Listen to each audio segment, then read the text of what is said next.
The Atomos Ninja V is the perfect complement to the Canon EOS R5 and R6 for shooting long-form 4K video. So if you just bought an Atomos Ninja V or you're thinking of getting one, this video will demonstrate how to set everything up to get the highest quality 4K footage.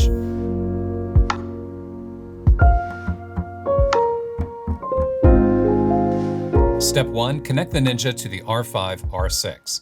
To do this, you need to buy an HDMI 2.0 cable with full-sized HDMI at one end and micro HDMI at the other. The cable I use and recommend is this coiled cable made by Duttek because it's compact and doesn't hang off the camera as a normal cable would.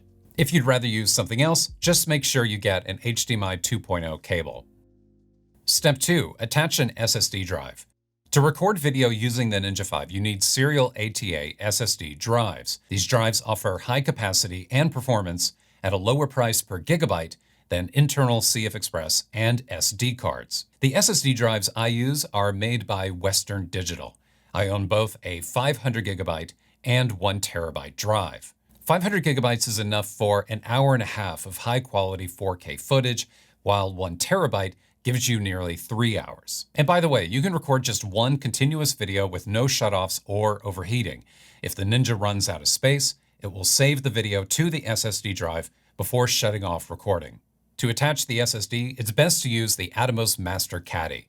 The Ninja V comes with one, but you can buy more separately if you acquire more drives. Simply screw the drive into the Caddy, then mount it to the back of the Ninja. Step 3. Format the SSD drive. Power on the Ninja and it may automatically prompt you to format the attached drive. If not, tap anywhere on the top menu, scroll over to Media, and tap Format. Step 4. Configure external video on the R5, R6. First, put the camera in video mode. Press the Mode button on top, then the Info button on the rear of the camera. You may use any mode here, but manual is preferable for controlling exposure. Next, set video quality. Press the menu button on the back of the camera, then go to Movie Record Quality and set 4K HQ mode to Enable. Then, set Movie Record Size to 4KU, which is 4K UHD. Choose whichever frame rate you want. I typically use 24 frames per second, then All I for compression. Next, enable C-Log. Go to the third shoot menu, select Canon Log Settings, then set Canon Log to On. And while you're in there, also set Color Matrix to Neutral. And to clarify, this is regular C-Log, not C-Log 2 or 3. At the time of this video, the R5 and R6 support C-Log only. C-Log will expand video dynamic range for editing and more flexibility later when color grading in post. Next, go to Shoot Menu 8 and set Overheat Control to Off. This should not be set to On anytime you are recording externally.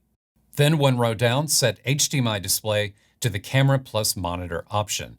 The camera's menu system will then appear on the Ninja when the menu button on the camera is pressed. Finally, go to Setup Screen 2 and set Echo Mode to Off.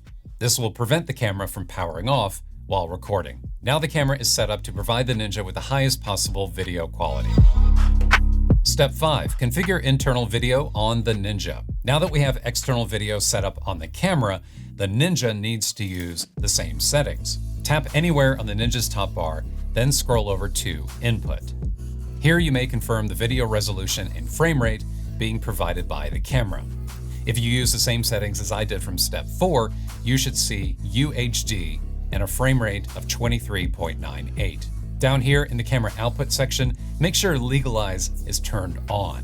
The Ninja screen will then correctly display log video output from the camera. Next, slide over to Record and set codec format to ProRes and compression to HQ. Step 6. Press record on the Ninja. High quality 4K video is now being recorded in ProRes to the attached SSD drive. To disable the menu on the Ninja while recording, tap anywhere on the screen. The red outline here confirms the Ninja is currently recording. When done, remove the SSD drive from the back of the Ninja, then use an adapter to transfer footage to your Mac or Windows computer. The adapter I use is made by StarTech. It can transfer footage up to 10 gigabits per second and works perfectly with the aforementioned Western Digital drives. That's it. You're now recording high-quality 4K video on the Atomos Ninja V in the ProRes video format that looks nearly identical to high-quality 4K video recorded internally on the EOS R5 and R6 using the same settings. The next step would be importing that ProRes footage into Premiere, Final Cut, etc., and then applying a Rec. 709 utility LUT to conform that C-Log video footage to broadcast standards. Canon's official C-Log LUTs are a bit hard to find, so I left a link to download them in the description below if you don't already have them. Before we go, a few tips for using the Ninja V with the R5 and R6. First tip, sharpening. Sharpening is not something the Ninja V can do. To sharpen video, you either apply sharpening when color grading in post, or apply sharpening to the source video file by modifying C-Log settings on the R5 or R6. Sharpening in post is preferable from a data purity perspective, but for me and my setup, sharpening in Premiere makes video playback and encoding excruciatingly slow. So for videos like this, I apply a little sharpening in camera. To do so, go back to the Canon log settings menu from earlier, select characteristics, and then set sharpness to a value higher than 0. This sharpens the external video signal from the camera, which results in sharper ProRes video on the Ninja. I recommend experimenting with different sharpness levels in camera to see what works best for you. But for me, a value of 3 looks great. It's what I'm using on this video right now. Second tip, consider buying a cage for your R5 or R6. A cage will make the camera more stable and provides a more comfortable setup for mounting and using the Atomos Ninja V. I talked about this small rig cage and a slightly more affordable cage option made by Urig in a separate video, which I will link to up here and below in the description. Third tip, for continuous shooting, consider buying a power adapter for both the Ninja V and the camera. Atomos sells a kit version of the Ninja V, which includes a power adapter, or you can buy the adapter separately. To continuously power the camera, also refer to the aforementioned R5 accessories video, for I covered that topic in that video as well. Fourth and final tip, import a Rec. 709 LUT, like the aforementioned official ones made by Canon, to the Ninja V. Once imported, you may then tap on the menu button at bottom right, then tap the Monitor tab, then LUT to see a live preview of your C-Log video as it will appear later when converted to Rec. 709 in post. I have found in practice this isn't 100% accurate. It's not exactly the same as applying the same Rec. 709 LUT to C-Log footage in Premiere, but it is accurate enough and a decent enough approximation so that you're able to visually determine whether the exposure settings that you're currently using are sufficient when shooting in C-Log. By the way, if you need help importing LUTs to the Ninja V, see the description below. Oh, and by the way, I was literally about to upload this video to YouTube when Atomos announced a free firmware update for the Ninja V, Atomos 10.61, which includes a new Timelapse Mode. Now, I think this feature is super cool and awesome, especially for people who may be using the Ninja with cameras that don't have built-in intervalometers and they have to use separate accessories and pieces of hardware in order to shoot time lapses. With the R5 and R6, it's not quite as necessary because those cameras can record time lapses. They have built-in functionality to do so. But I think the distinct advantage of the Ninja is, well, one, you have this nice large display to be working with, and you're able to record those time lapses to those high capacity, low cost SSD drives that I was talking about earlier, which means you'll be able to capture more footage, which potentially means you'll be able to shoot longer time lapses using the Ninja, assuming, of course, you're able to just continuously feed it power. So if you're interested in that, be sure to check out this video. I will link to it below if you want to see more about that.